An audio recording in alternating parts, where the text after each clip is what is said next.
How about looking at those unanswered messages on your phone? If you look at your phone, when was the last time that you responded to someone who reached out to you? A lot of us are always quick to go on to the next thing, and that is called instant gratification. If someone is not telling you what you want to hear, you're quick to next them. But are you actually the emotional, unavailable one? Are you always the one seeking advice and not giving the advice? Are you actually really lonely? Or are you just bending into the peer pressure that you see when you see people posting? But do you really want that? If people are trying to pull you into that, would you find time to, go to these gatherings, get to know all of these people? Hi, and welcome back to my channel. I'm Shantia, and in this corner of YouTube, I talk about things such as meditation, manifestation, law of attraction, law of assumption, self-improvement, crystals, things of that nature. If that's something that you're interested in, please go ahead and subscribe, and let's get into the topic. I'm not an angel, I just play one on TV. Actually, it is almost Halloween, and this is the costume that I chose. In today's topic, I would love to talk about genuine friendships versus surface level friendships and appearance friendships.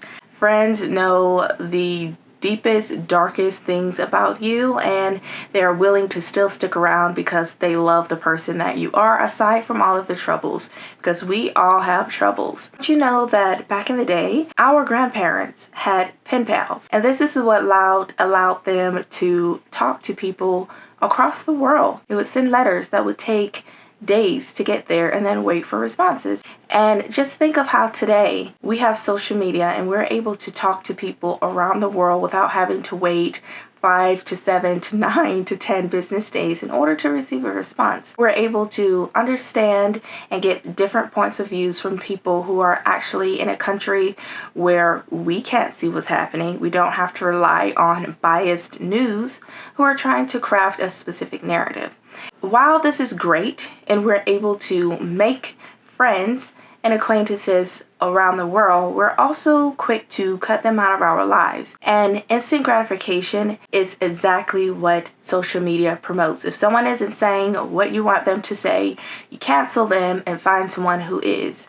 How is that a conversation? If you're always talking to people and interacting with those who have the same views that you have, how are you actually learning? And when you do discuss something with someone who has a different opinion as you have to be careful of how you respond to them and how you receive this information. But a lot of us are quick to cut people out and then wonder why we have no friends. The main issue that we have right now is time, and a lot of us are struggling. We're just getting by, and it's hard to find the time to make friends when you're worried about getting to your second or third job in order to pay the rent, in order to buy food, in order to pay your light bill or your phone bill. And because we don't have a lot of time, the time that we do have, we want to spend it alone. We want to cook, we want to do self-care activities, and a lot of us are spending time with people who we already know. We don't have time for new friends. I don't know what song that was, but no new friends, we're killing them, whatever song that was. And it's because building genuine, lasting friendships takes time. But if you currently are working toward finding people who share the same interests that you share, you're wanting a shoulder to lean on, you're wanting to talk to someone, how about looking at those unanswered messages on your phone? If you look at your phone, when was the last time that you responded to someone who reached out to you? A lot of us are always quick to go on to the next thing, and that is called instant gratification. If someone is not telling you what you want to hear, you're quick to next them. But are you actually the emotional, unavailable one? Are you always choosing someone who are trying to reach out to you and you're not responding to them? Are you always the one seeking advice and not giving the advice? Are you actually really lonely? Or are you just bending into the peer pressure that you see when you see people posting and there's a whole group of people in this photo and you get jealous because you're not a part of that group? But do you really want that? If people are trying to pull you into that, would you find time to, go to these gatherings, get to know all of these people, provide them with feedback and advice just as you want them to provide to you? A lot of us don't want to actually admit it, but there's a sense of selfishness. There's been a lot of things that has been pushed into our heads lately about, self-care and spending your time alone. And if you want to do this, that's great. But don't say that you actually want friends when you aren't available for friends. You need to take a second and kind of think that are these relationships actually relationships, or are they surface level? Are you following someone and they're following you back for one common interest? Or have you actually discussed these things that you don't agree on? Are there some things that they don't like about you, but they have accepted that you are because you are you and you are a wonderful person outside of the things that you disagree on?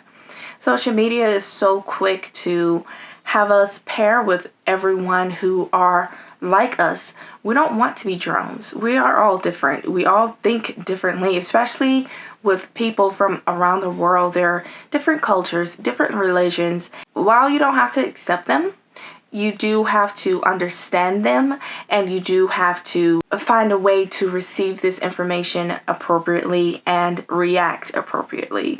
So if you find that you're cutting a lot of people out of your lives because they said the wrong thing, is it that you really want friendships, or is it that you want a follower?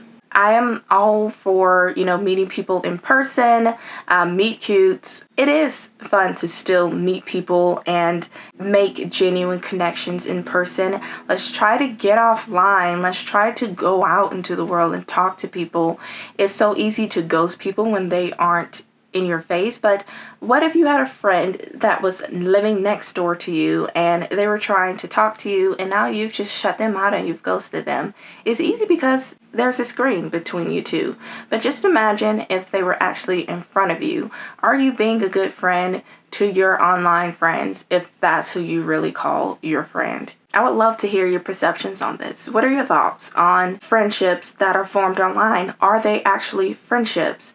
A lot of people make long-distance relationships work. Why not long-distance friendships? I look forward to reading your comments. And also, what is your Halloween costume? Let me know. Bye.